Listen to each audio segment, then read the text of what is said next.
first part of this, I'd like to talk about our new product, the Matrix 320.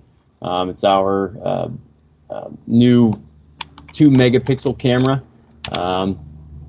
And some of the main product highlights that we have here is just fully integrated lighting and a new patented feature. Really cool, and you'll see it in action here a little later, is the 360-degree visual feedback. This is a very cool feature. You can see the good read, no read lights really from anywhere around the unit itself while it's out on the line. So those are the green and red rings there around the illuminator itself. We're talking about the performance of these cameras. We do have a new smart sensor, and that does provide some really high-tech features as well. When we're talking about the FTP image saving, we have better variations to save these images and offload those images. I won't get too much into that, but certainly a lot of that in the data sheet. So this camera does have multiple processors, and we have the integrated high dynamic range in this camera as well. So we will have a slide on that a little bit later. We'll talk about the modular design as well, offering the flexibility for your illuminators with field interchangeability. Of course, on board we have Ethernet integrated right into the unit, as well as our standard serial interfaces, along with some of the others, Profinet IO, Modbus, TCP/IP, all right there within the unit. You don't need a special model for that. We take a look at the sensor and the way this has kind of evolved from previous models. You can see on the right-hand side what that footprint actually looks like for the image that we're taking. So we have a much wider field of view, 1920 pixels wide. That is a substantial increase over the our 410N, which is the predecessor there. And you can see that in linear applications, conveyance applications, this really does have the same performance as a 3-megapixel sensor at the same cost. So with that wide field of view, we're able to just leverage that that performance across the same area, actually an increased area. So how we stack up against the 3 megapixels, you can see there the larger gray box.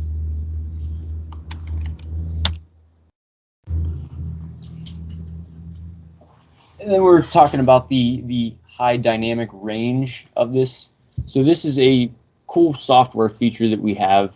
We first introduced this, I believe, back on the 300N 2 megapixel. But what that allows us to do is kind of stretch the contrast in low light conditions. So you can see the HDR disabled and the HDR enabled pictures at the top. Whenever we have different contrasts and a lot of reflectivity or refraction, what that'll allow us to do is turn that high dynamic range on and allow the software itself to go ahead and even out that image. What we can use that for, you can see that we do get a greater depth of field because of that contrast. It shaves some of the high intensity light off, and then also really brings out the low intensity light. Hard skew angles as well. The HDR does well with that, again, for that depth of field correction. So what we can do is increase that speed by bringing the exposure time down. And this does provide the excellent reading performance. And we will see a high-speed demo here in a second on really how fast this camera can operate. And this is without the HDR enabled. This is just a a speed test on a 15 mil data matrix code. And without further ado, so again, this is in this demo in particular, this does use a 36 LED red illuminator. And what I have set up on this spinning rig is that 15 mil data matrix code. And you'll see that wind up here, and just one of our high-speed slot sensors to detect a break in that disc there. So with that green good read visual feedback too, like I said, you can see this from behind the camera, and really the performance is just outstanding. So we're actually getting a little bit higher of a frame rate than the 27 that you see there. That is just what the web monitor frame rate is coming over as. This is actually a 60 frames per second camera. So we go, and I've kept this running before. We never miss a read there. Go back to the presentation.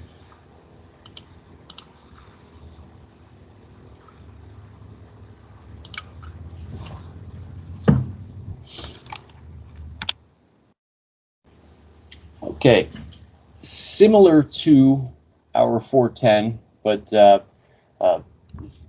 you know, more advanced. We took some cues from that, as well as from our machine vision cameras as well, and created a modular design here. So we do have the ability to add filters on to the cameras. So we have a different line of filters. We have a polarizing filter, UV enabled cameras, and these are available on both the 36 LED models and the 14 LEDs. The lensing that we have within both of those models as well, hadn't mentioned that yet. It's a 9mm lens and a 16mm lens, both in liquid lens capacity. So we're able to add these features on afterwards, after the fact, if you find that your application is changing a bit and you now require a polarizing filter and polarizing light. We can do that after the fact. So this allows us to lower the amount of part numbers that we have, and easier for spare units on the shelves as well.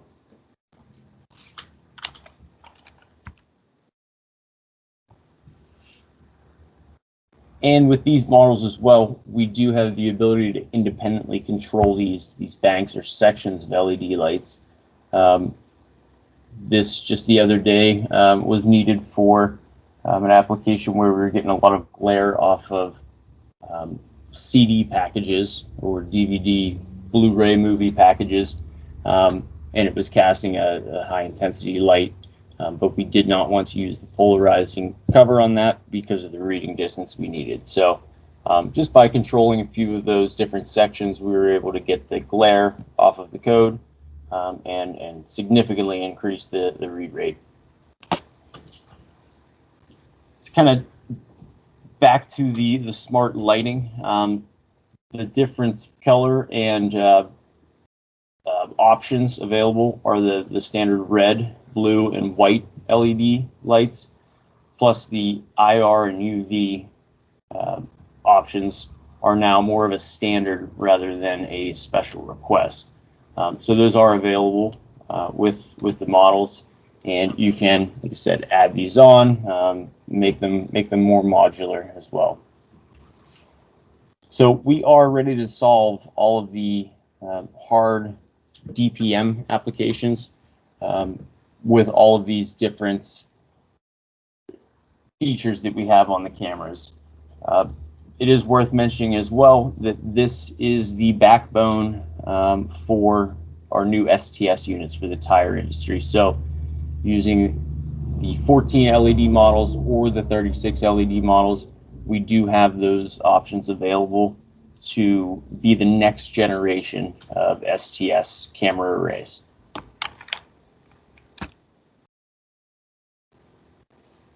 and how to choose the right model. So you can see that we start with the 9mm lens or the 16mm lens option, depending on the reading distance that we need. And then we go from there and select a 14 LED or a 36 LED model. So these are a high power or a very high power. And you can see some of the reasons why we would select one or the other. So see that the 16mm lens is going to give us certainly a further reading distance, and the 9mm is going to go out to a max of 1 meter. Then we decide what type of light that we want.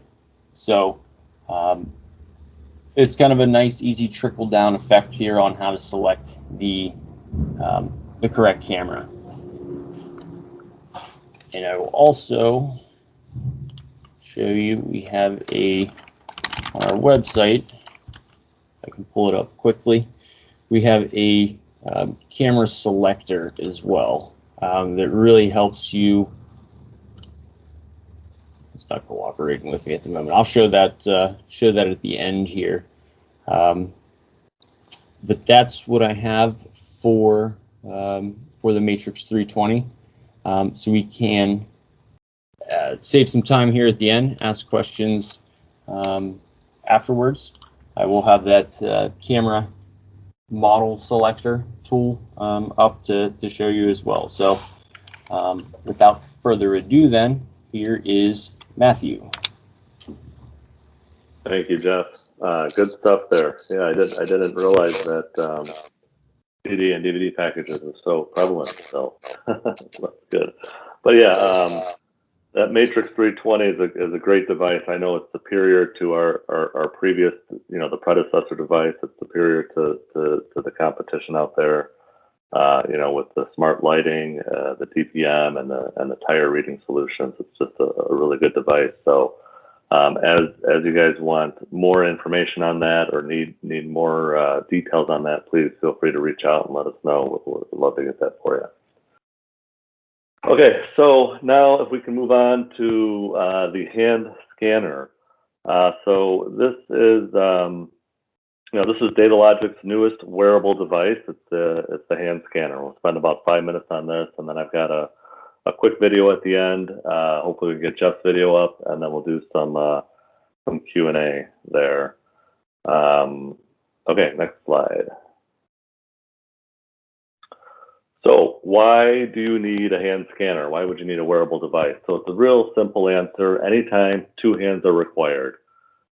You're moving boxes around and you need two hands for your function, but you also need a scanner readily available. Boom, it's right there on the back of your hand. The hand scanner is the lightest and smallest wearable scanner in the market that allows workers to use both hands to pick faster and expand productivity while reducing repetitive useless motion. So very important theme throughout all this is going to be, empowering your workforce efficiency. DATALOGIC, we like to say empower your vision. With this hand scanner, we're empowering your workforce efficiency. So, improved employee productivity. That's the one takeaway, the one theme from this. Next slide. Real quick here. Independent survey that was taken back in June. What do warehouses, manufacturing plants, what do these different organizations invest in to help with their workforce? You see, number one, no surprise, increase employee productivity. Number two, increasing picking efficiency. So real quick there, just want to point that out. We go to the next slide. All right, so this is the slide with all the information. Normally, this is a very condensed slide. Normally, I'd have a slide for each one of these topics here, but due to time, we'll just kind of cover it quickly with this. So talking about what industries this hand scanner application is perfect for. T&L, transportation and logistics, manufacturing, retail, and healthcare. Given the audience at hand here, we'll look at manufacturing a little bit more in depth. But again, just imagine if you need to be scanning barcodes and you need both hands free while you're handling the parts and assembly, traceability, sequencing stations, inventory management, sorting, finished goods verification. I mean, just operating machines. Again, moving boxes around. It's just much more improved productivity to have that hand scanner readily available on the back of your hand and not a mobile computer in a holster that you might set down somewhere, forget where it is, have to retrace your steps, go find that, right? So the key selling points are, here we go with our number one topic: improves productivity, saves 4 seconds per scan. If you look to the lower right, we have a little ROI chart. It's based on euros, so it's maybe a little confusing, but you get the point that with improved productivity with hand scanners over time, you're going to recoup your investment after about 6 months. And then depending on your workforce, over 3 years or to a lifetime, looks like you could be saving 35,000 euros or maybe 25,000 US dollars. So other key selling points, it's a much more accurate way of scanning because it's on the back of your hand. There's more room for a better scan engine to fit in there, so 33% less errors when scanning. It's a very ergonomic device, right? So all the workers, they don't mind wearing it. It's lightweight, it's easy to deal with. It's just very comfortable on the hand. And this device is suitable for every application because you get long range and you get short range scanning, 10 to 150 centimeters. It's suitable for every application because it can run for a full shift. We're seeing 15 hours or 10,000 scans. And then, you switch to a new scanner or you charge the scanner and it only takes 2 hours. This scanner, amongst all wearables in the field or in the market, it has the best depth of field and the snappiness. And then, as far as good read indicators, you got LED indicators, acoustics, and haptic feedback. So the worker knows instantly, hey, I read that barcode accurately. We can move on. The other stuff will be covered in the next slide here. Okay, so I'm sure you're familiar with ring scanners as well. So here we're going to talk about why a hand scanner versus a ring scanner. A hand scanner is a true hands-free solution, right? So it's less intrusive than ring scanners because it's thinner and positioned on the back of the hand. The ring scanner is on the finger of the worker. That makes it more intrusive and exposed to disrupting non-scanning functions. So just take a look at the pictures to the right. I mean, if you have a ring scanner on and you're trying to move those boxes on that shelf and shift them around, it's not as easy to do with the hand scanner, and the ring scanner is more prone to being broke or getting kind of pushed off, getting pushed and broke. And then if you look at the lower right picture, if you had a ring scanner on that hand, would this worker be able to, easily, comfortably hold that large auto part, in place, right? It's much easier to do with the hand scanner. If they had one on the other hand, a ring scanner, they would not be able to operate that drill, that tool. So with hand scanners, you can pick, pack, sort, maneuver boxes. You could drive a forklift and you could use tools. You can do all that while wearing the hand scanner continuously throughout the function.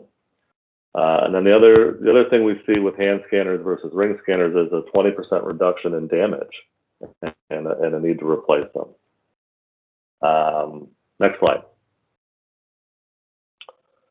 So this is kind of the overall system. The hand scanner comes in two variants: standard range, mid range. The wearable piece, upper right, that's kind of like the glove or the trigger. The trigger comes in 6 different variants, 3 sizes for each hand: small, medium, large, right hand or left hand. And then you can see how the hand scanner just kind of clips back into the wearable. The lower right picture shows a 2-bay charging station. Right now, only one device is being charged, but that's what the charger looks like. And then for the connectivity options, again, typically we'd have a slide for each one of these connectivity options. So if you need more information on this, please ask. But you can connect this device, to a mobile device via our mobile app. You can connect it to a fixed terminal via the gateway. And then of course, you know, the common way with the BLE HID. Next slide, please.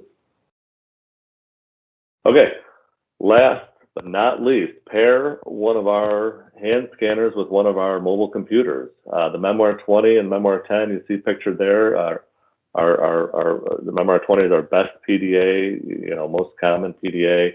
You see, you can wear that PDA on your arm. It's connected to the hand scanner on the hand, or you could have it in the lower picture. You could have the PDA in a holster, still connected to the hand scanner on the hand. These hand scanners can be easily paired with mobile computers and vehicle mount computers, fixed terminals to provide workers with a full data collection solution. So again, you pair our hand scanner with our mobile computer, and for maximum improved worker productivity and efficiency. So that's it. From here, we can go to the video, which is on the link is on the next slide.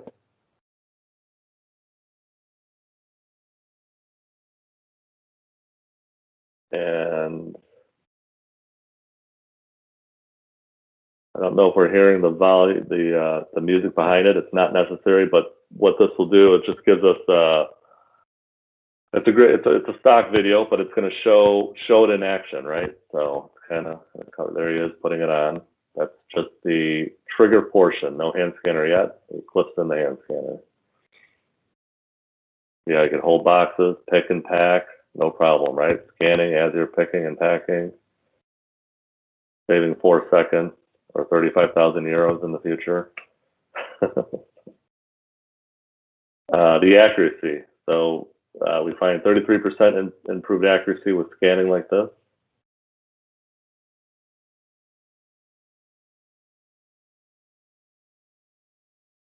All just great way to just improve your overall efficiencies, worker comfort, and worker productivity.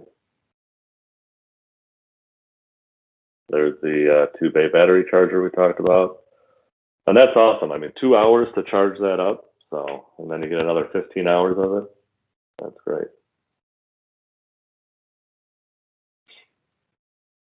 All the different devices that we have that you pair it with.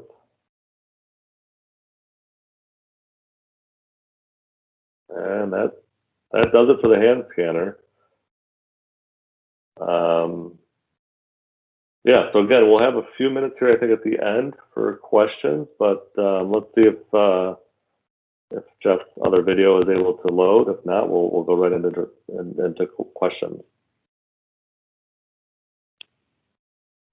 While you're doing it, this is Tim Eisler. I handle the tire group for the team. And hey, Tim. How are you all? Thanks for all coming.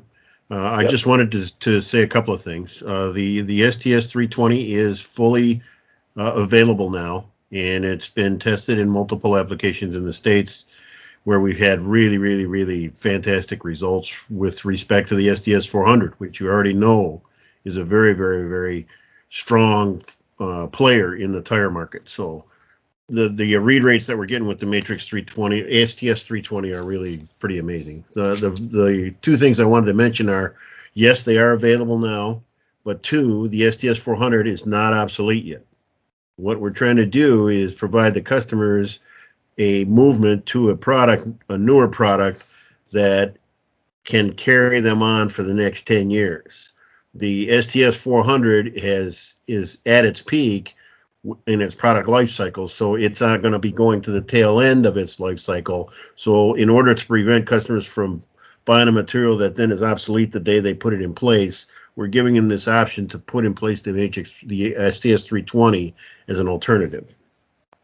And then secondly, the STS 320 uses the 2 megapixel sensor that's in the Matrix 320 that Jeff is talking about, but it's also a rectangular in shape. So that means that in a situation where we're using less readers, we're actually not sacrificing our redundancy. And you can see in the debug screens of the Matrix just how many reads it's getting on multiple scanners versus the single read that you get that's reported to the host. And that becomes important in telling the customer that, look, we're not sacrificing the redundancy that we've always promised you with the STS 400, even though it's an STS 320. We've managed to use the technology to maintain our redundancy and still be able to provide you the redundancy that you need for top reading performance. And then, sorry, I forgot one last thing, is that the biggest improvement that we've seen in the STS 320 when compared to the STS 400 is that you now can tell when the STS 320 is out of read mode, because the master turns that surrounding LED, that 360-degree LED screen, LED illumination, to blue.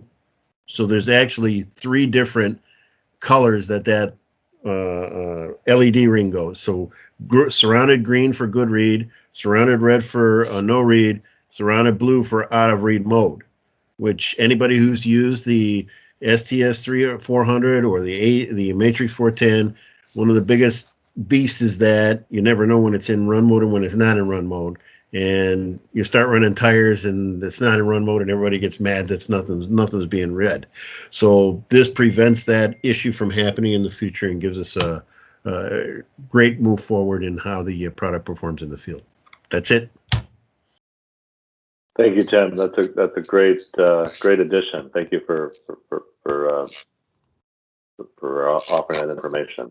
Really appreciate it. You're welcome. Yeah, man. Jeff, how we doing? Very good. Can you see the 320 reader selection? Yes. Okay. Yeah. So this is something new. It's always kind of been a hassle to try and have a customer spec in their own camera. So just wanted to quickly show you this tool that we have on our website. Is you can select different attributes about the cameras, and then that will spit out a part number at the end. So select your lens and your illuminator color, and then how many, and it will allow you to see the part number as well as any filters that can go on that as well, and export that right to a XLS sheet. So just I wanted to take a quick second to show. So, and again, that's available right on our website, datalogic.com.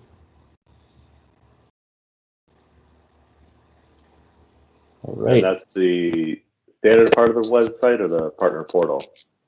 That's the standard part. Okay, nice. Yep. So anyone can access that then? Correct, yep. datalogic.com. All right, so if there's well, let's. I mean, I know we're right at 9:30 or 10:30. If we've got any time for questions, love to entertain them now. If there isn't time, we could always, work through Nathan or myself to get those questions to us, and we'll route them to the right person and get them right back to you. Nathan, do we have a few minutes for Q&A, if there are any? Hey, Nathan, I just wanted to also mention that I have a complete set of slides for the STS 320 as well, comparing it to the STS 400, so they can see exactly what they should order in either case. So if you need that, I can provide that to you as well. Okay. Okay. Yeah, that sounds good, guys. If anyone has any questions, please, jump on or enter them in the chat. If not, we can, say we're all set. Okay. Is there anybody from outside the company in the presentation today? Outside our 2 companies? Yeah. Is there anybody from MicroPoison today? They were supposed to, but I don't see them on. So, okay. But they're going to get a copy of this after. Great. Well, I'd like to show them the STS 320 too. So let me know when you do that. So maybe we can do it together or something. Okay. All right. All right. Them and Pioneer too. Yep.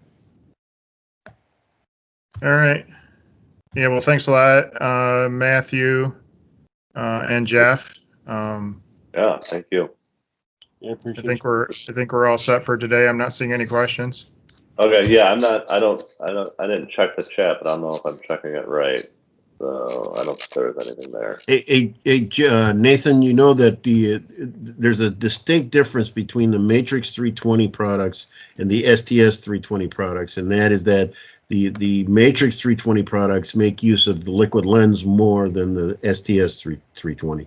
The STS 320 is all C-mount lenses, or Okay. S-mount lenses, meaning we don't want you inside the STS 320 product, whereas the Matrix 320 product is more of a modular device. Okay.